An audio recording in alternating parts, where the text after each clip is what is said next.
ರಾಹುಲ್ ಗಾಂಧಿ ಅವರು 4ನೇ ತಾರೀಕು ಅಥವಾ 5ನೇ ತಾರೀಕು ಬೆಂಗಳೂರಿಗೆ ಬಂದು ಮಹದೇವಪುರ ವಿಧಾನಸಭಾ ಕ್ಷೇತ್ರದಲ್ಲಿ ಪ್ರತಿಭಟನೆ ಮಾಡ್ತೇವೆ. ಪ್ರತಿಭಟನೆ ಮಾಡ್ತಾರೋ, ಪಾದಯಾತ್ರೆ ಮಾಡ್ತಾರೋ, ಧರಣಿ ಮಾಡ್ತಾರೋ ನಮಗಂತೂ ಗೊತ್ತಿಲ್ಲ. ಆದ್ರೆ ಎಲ್ಲೋ ಒಂದ್ ಕಡೆ ಕಾಂಗ್ರೆಸ್ ಅವರ, ರಾಹುಲ್ ಗಾಂಧಿ ಅವರ ನಡವಳಿಕೆಯನ್ನ ಗಮನಿಸಿದ್ರೆ ಅಯ್ಯೋ ಪಾಪ ಅಂತ ಅನ್ನಿಸ್ತದೆ. ಕೇಂದ್ರದಲ್ಲಿ ಅಧಿಕಾರಕ್ಕೆ ಬರದೇನೆ ಸೋಲಿನ ಹತಾಶೆಯಲ್ಲಿ ಇರ್ತಕ್ಕಂಥ ಕಾಂಗ್ರೆಸ್ ಪಕ್ಷ ಹೇಗಾದ್ರೂ ಮಾಡಿ ಕೇಂದ್ರದಲ್ಲಿ ಅಧಿಕಾರಕ್ಕೆ ಬರಬೇಕು ಅಂತೇಳಿ ಸಾಕಷ್ಟು ಪ್ರಯತ್ನ ಮಾಡಿದ್ರು ಸಹ ಚುನಾವಣೆಯಲ್ಲಿ ಗೆಲ್ಲೋದಕ್ಕೆ ಸಾಧ್ಯ ಆಗಿಲ್ಲ, ಕೇಂದ್ರದಲ್ಲಿ ಅಧಿಕಾರಕ್ಕೆ ಬರೋದಕ್ಕೆ ಸಾಧ್ಯ ಆಗಿಲ್ಲ. ಹಾಗಾಗಿ ಹೊಸ ಒಂದು ಕಪಟ ನಾಟಕವನ್ನ ಕರ್ನಾಟಕಕ್ಕೆ ಬಂದು ಮಾಡೋದಕ್ಕೆ ಪ್ರಾರಂಭ ಮಾಡಿದ್ದಾರೆ ರಾಹುಲ್ ಗಾಂಧಿ ಅವರು. ಇದರಿಂದ ಅವರು ಏನೂ ಕೂಡ ಸಾಧನೆ ಮಾಡೋದಕ್ಕೆ ಸಾಧ್ಯ ಇಲ್ಲ. ನಾನು ಅವತ್ತು ಕೂಡ ಹೇಳಿದ್ದೇನೆ, ಇವತ್ತು ಚುನಾವಣಾ ಆಯೋಗವನ್ನ ದುರ್ಬಳಕೆ ಮಾಡಿಕೊಂಡಿದೆ ಭಾರತೀಯ ಜನತಾ ಪಾರ್ಟಿ ಅಂತ ಹೇಳಿದ್ರೆ, ನಾವಿವತ್ತು ಬಿಜೆಪಿ ಕರ್ನಾಟಕದಲ್ಲಿ ವಿರೋಧ ಪಕ್ಷ ಸ್ಥಾನದಲ್ಲಿ ಕೂರುವಂತ ಅವಶ್ಯಕತೆ ಇರಲಿಲ್ಲ. ಕಾಂಗ್ರೆಸ್ ಪಕ್ಷ 66 ಸೀಟ್ ತೆಗೆದುಕೊಳ್ತಾ ಇತ್ತು, ಬಿಜೆಪಿ 136 ಸ್ಥಾನದಿಂದ ಶಾಸಕರನ್ನು ಗೆದ್ದು ನಾವು ರಾಜ್ಯದಲ್ಲಿ ಅಧಿಕಾರಕ್ಕೆ ಇರ್ತಾ ಇದ್ವಿ. 3 ಉಪಚುನಾವಣೆಗಳು ಭಾರತೀಯ ಜನತಾ ಪಾರ್ಟಿ ಜೆಡಿಎಸ್ ಗೆಲ್ತಾ ಇತ್ತು, 3ರಲ್ಲೂ ಕಾಂಗ್ರೆಸ್ ಹೇಗೆ ಗೆಲ್ತಾಗಾದ್ರೆ? ಇದು ಮೂರ್ಖತನದ ಪರಮಾವಧಿ.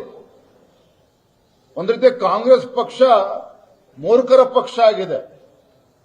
ಈ ರೀತಿ ಚುನಾವಣಾ ಆಯೋಗವನ್ನ ನಾವು, ಚುನಾವಣಾ ಆಯೋಗದ ಬಗ್ಗೆನೂ ಕೂಡ ಅನುಮಾನ, ಸುಪ್ರೀಂ ಕೋರ್ಟ್ ಮತ್ತೊಂದು ಅದ್ರ ಬಗ್ಗೆನೂ ಅನುಮಾನ. ನಾನಿವತ್ತು ರಾಹುಲ್ ಗಾಂಧಿ ಅವ್ರಿಗೆ ಹೇಳ್ತೇನೆ, ಸಿದ್ದರಾಮಯ್ಯನವ್ರಿಗೆ ಹೇಳ್ತೇನೆ, DK ಶಿವಕುಮಾರ್ ಅವ್ರಿಗೆ ಹೇಳ್ತೇನೆ, ಏನು 100% ಪ್ರೂಫ್ ಇದೆ, 100% ಪ್ರೂಫ್ ಇದೆ ಅಂತ ಹೇಳ್ತಿರಲ್ಲ, ಹೋಗಿ ನ್ಯಾಯಾಲಯದಲ್ಲಿ ಸಲ್ಲಿಸಿ. ಅದನ್ನ ನಿಮ್ಗೇನೇ ಅನುಮಾನಗಳಿದ್ರೆ ಸುಪ್ರೀಂ ಕೋರ್ಟ್ ಅಥವಾ ರಾಜ್ಯ ಉಚ್ಚ ನ್ಯಾಯಾಲಯದಲ್ಲಿ ಪ್ರಶ್ನೆ ಮಾಡಲಿ.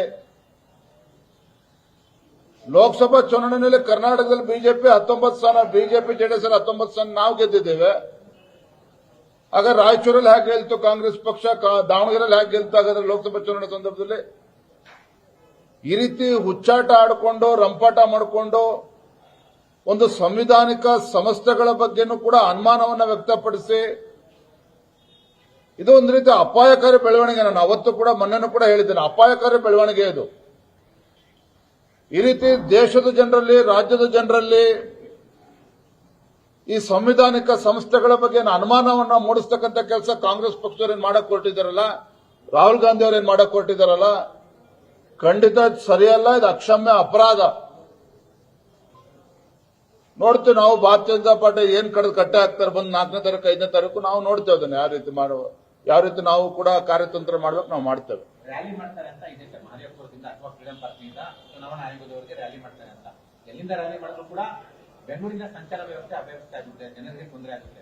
ನಿಮ್ಗೆ ರ್ಯಾಲಿಗೆ ಅವಕಾಶ ಕೊಡಲ್ಲ ಸರ್? ಭಾರತೀಯ ಜನತಾ ಪಾರ್ಟಿ ಮುಖ್ಯಮಂತ್ರಿ ಮನೆ ಮುತ್ತಿಗೆ ಹಾಕ್ತೇವೆ ಅಥವಾ ಯಾವ್ದೋ ಒಂದು ಹೋರಾಟ ಮಾಡ್ತೇವೆ ರೈತರ ಪರವಾಗಿ ಅಂತ ಹೇಳಿದ್ರೆ ಹೈಕೋರ್ಟ್ ಆರ್ಡರ್ ಕಾಪಿ ತೋರಿಸ್ತಾರೆ ಕಮಿಷನರ್ ಅವರು, ಪೊಲೀಸ್ ಕಮಿಷನರ್ ಅವರು. ಆದ್ರೆ ಸಿದ್ದರಾಮಯ್ಯನವರು ಎಲ್ಲಿಂದ ಎಲ್ಲಿ ಬೇಕಾದ್ರೆ ಪಾದಯಾತ್ರೆ ಮಾಡಬಹುದು, ರಾಹುಲ್ ಗಾಂಧಿ ಎಲ್ಲಿಂದ ಬೇಕಾದ್ರೂ ಮೆರವಣಿಗೆ ಮಾಡಬಹುದು. ಇದು ಖಂಡಿತ ಸರಿಯಲ್ಲ. ಆ ರೀತಿ ಮೆರವಣಿಗೆ ಮತ್ತೊಂದು ಮಾಡೋದಕ್ಕೆ ನಮಗೊಂದು ಕಾನೂನು, ಅವ್ರಿಗೊಂದು ಕಾನೂನು ಇರೋದಕ್ಕೆ ಸಾಧ್ಯ ಇಲ್ಲ. ಅದಕ್ಕೆ ಅವಕಾಶ ಕೊಟ್ಟರೆ ನಾವು ಅದಕ್ಕೆ ನಾವು ಹೋರಾಟ ಮಾಡೋಕೆ ನಾವು ಬೀದಿಗಿಳಿದು ಹೋರಾಟ ಮಾಡ್ತೇವೆ. ಅದು ನಮ್ಮನ್ನು ತಡಿತಕ್ಕಂಥ ಕೆಲಸ ಮಾಡಬಾರ್ದು. ನೋಡ್ಲಿ, ಬರೋದು ವೇಟ್ ಮಾಡ, ತಡೆಗುರು ಅವ್ರು ಬರೋದೇ ಫಸ್ಟ್, ಇನ್ನೂ ಖಾತ್ರಿ ಆಗಿಲ್ಲ, ತಲೆ ಕೆಡಿಸ್ಕೊಳ್ತೀರಿ ಅವ್ರು. ಏನ್ ರಾಹುಲ್ ಗಾಂಧಿ ಅವರು ನೋಡಿ, ರಾಹುಲ್ ಗಾಂಧಿ ಅವರು ಹತಾಶರಾಗಿದ್ದಾರೆ, ದಿಕ್ತೋಗ್ತಾ ಇಲ್ಲ. ಒಂದ್ ಕಡೆ ನ್ಯಾಷನಲ್ ಹೆರಾಲ್ಡ್ ಕೇಸಲ್ಲಿ ಬೀದಿಗೆ ಬಂದಿದ್ದಾರೆ, ಬೇಲ್ ಮೇಲೆ ಅವರಿದ್ದಾರೆ. ಈ ರೀತಿ ಹತಾಶರಾಗಿ ರಾಹುಲ್ ಗಾಂಧಿ ಅವರು, ಯಾಕೆಂದ್ರೆ ದೇಶದ ಯಾವುದೇ ರಾಜ್ಯಕ್ಕೆ ಹೋದ್ರೂ ಕೂಡ ಅವ್ರಿಗೇನು ಕವಡೆ ಕಾಸಿನ ಕಿಮ್ಮತ್ತಿಲ್ಲ. ಕರ್ನಾಟಕದಲ್ಲಿ ಕಾಂಗ್ರೆಸ್ ಸರ್ಕಾರ ಇದೆ, ಸಿದ್ದರಾಮಯ್ಯ ಮುಖ್ಯಮಂತ್ರಿ ಇದ್ದಾರೆ, DK ಶಿವಕುಮಾರ್ ಇದ್ದಾರೆ. ಇಲ್ಲಿ ಬಂದು ಒಂಚೂರು ಪುಂಗಿ ಬಾರಿಸಂತ ಪ್ರಯತ್ನ ಮಾಡ್ತಾರೆ. ಬರ್ಲಿ, ಬಂದವ್ರು ಹೋರಾಟ ಮಾಡ್ಲಿ, ಅದನ್ನ ಎದುರಿಸ್ತೇವೆ.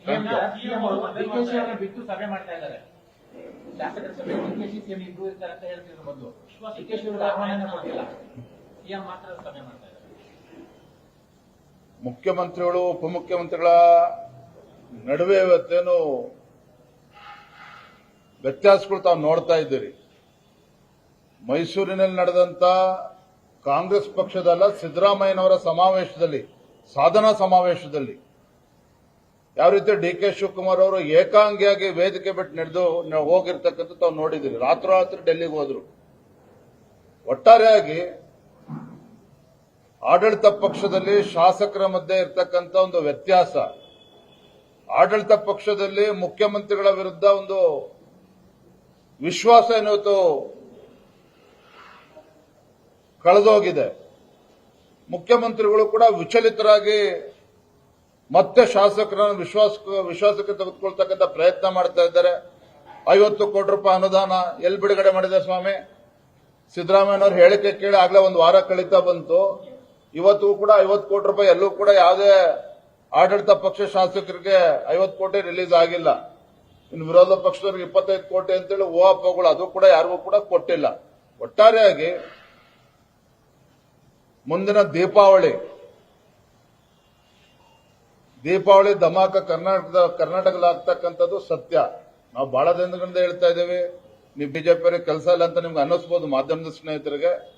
ಆದರೆ ಶಾಸಕರು ಇವತ್ತು ಮಾತನಾಡ್ತಾ ಇರ್ತಕ್ಕಂಥದ್ದು, ವಿಧಾನಸೌಧದ ಮೊಗಸಾಲೆಗಳಲ್ಲಿ ಏನು ಬರ್ತಾ ಇರ್ತಕ್ಕಂಥ ವಿಚಾರಗಳು ನೋಡಿದ್ರೆ ಕಾಂಗ್ರೆಸ್ ಪಕ್ಷದಲ್ಲಿ ಎಲ್ಲವೂ ಕೂಡ ಸರಿ ಇಲ್ಲ. ಇವತ್ತು ರಷ್ಯಾ ಮತ್ತೆ ಯುಕ್ರೇನ್ ಯುದ್ಧ ನಿಲ್ಬಹುದು, ಆದ್ರೆ ಇಲ್ಲಂತೂ ಯುದ್ಧ ಪ್ರಾರಂಭ ಆಗ್ತದೆ, ಇಷ್ಟಂತೂ ಸತ್ಯ. Thank you.